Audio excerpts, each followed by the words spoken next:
here's my review for Justice League Crisis on Infinite Earths Part 1. This is the first film of a trilogy that will end the Tomorrowverse, and I think this was a good enough start for that trilogy. While I think there were still flaws in this film, I also think that the way they executed the story was surprisingly good. First, let's talk about the good stuff. The Flash's death was one of the biggest and most iconic in the original story, and the writer's decision to focus this first film to Barry was a great decision. I like that they developed Barry and Iris's relationship, and it provided the emotional core of this movie. Both of their tragic deaths were heartbreaking. One of my favorite characters in this movie was also Amazo. I liked the redemption arc that they gave him, and it was satisfying to watch for him to fulfill his primary function.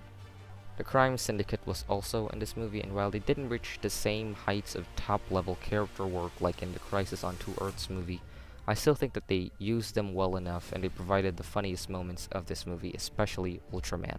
He's very Homelanderish in this movie. And they couldn't blame the writers and creative team for not providing a ton of character moments for the Justice League or the Crime Syndicate, because this movie was overstuffed with characters. That's why most of the heroes were just background.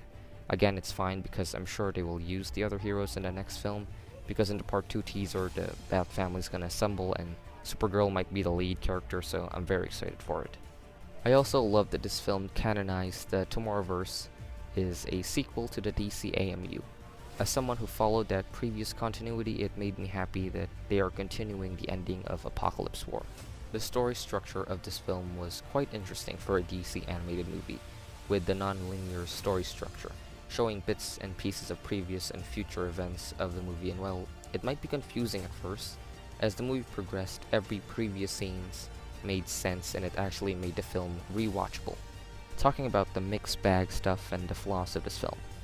The action sequences weren't all that memorable for some reason, which is weird for me to say because the DC animated movies are memorable for the action sequences.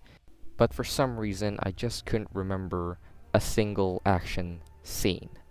What made this movie actually worth watching are the emotional moments and the multiverse stuff, the heroes meeting other heroes. Those are the things that made this movie stand out.